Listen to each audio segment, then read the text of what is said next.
ശ്രീ ഗുരുഭ്യോ നമഃ.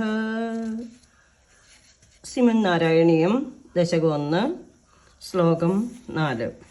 നിഷ്കംഭേ നിത്യപൂർണേ നിരവധി പരമാനന്ദ പീയൂഷ രൂപേ നിർലീനാനേകമുക്താവലി സുഭഗതമേ നിർമ്മല ബ്രഹ്മസിന്ധോ കല്ലോലോല്ലാസതുല്യം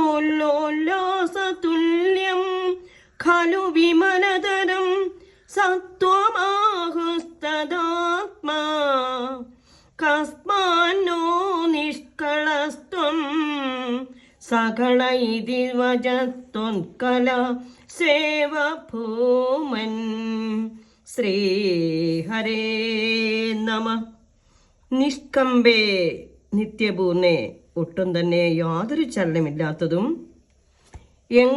എന്നും നിറഞ്ഞു നിൽക്കുന്നതും നിരവധി പരമാനന്ദ പീയൂഷ രൂപേ, അവസാനമില്ലാത്ത പരമം ആനന്ദമാകുന്ന അമൃതം തന്നെ സ്വരൂപമായതും നിർലീനാൻ ഏകമുക്താവലി സുഭഗതമേ, കണക്കറ്റ് മുക്താവലിയിൽ ലയിച്ചിട്ടുള്ള അത്യന്തം സ്പൃഹണീയവുമായ നിർമ്മല ബ്രഹ്മസിന്ധോ, ശുദ്ധ സത്വാത്മകമായ ബ്രഹ്മമാകുന്ന സമുദ്രത്തിലെ കല്ലോലോല്ലാസതുല്യം തിരയടിക്കുന്ന തുല്യമാണ്.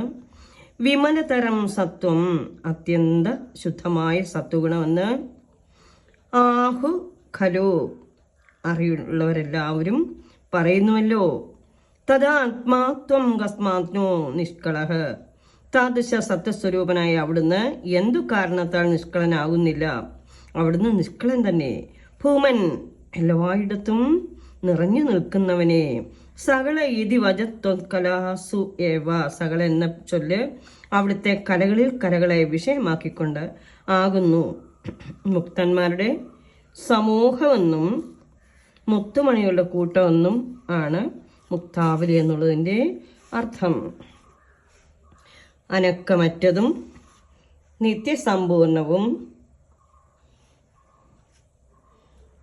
പരമാനന്ദമാകുന്ന പീയൂഷത്തിന്റെ രൂപത്തിൽ സ്ഥിതി ചെയ്യുന്നതും തന്നിൽ ലയിച്ചിരിക്കുന്ന നിരവധി സായുജ്യപ്രാപ്തി ലഭിച്ച ജീവാത്മാക്കളോട് കൂടി പ്രകാശിക്കുന്നതുമായ ആ പരിശുദ്ധ പരബ്രഹ്മസാഗരത്തിൽ അതിനിർമ്മലമായ സത്വഗുണം തിരമാലയുടെ കാന്തിക്ക് തുല്യമാണെന്ന് ജ്ഞാനികൾ പറയുന്നു. അങ്ങനെയുള്ള സത്വഗുണാത്മാവായ അങ്ങ് നിഷ്കളനാകുന്നു.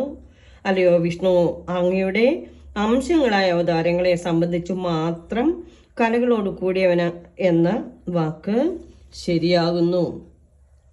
സർവം ശ്രീകൃഷ്ണ അർപ്പണമസ്തു. ഹരി ഓം.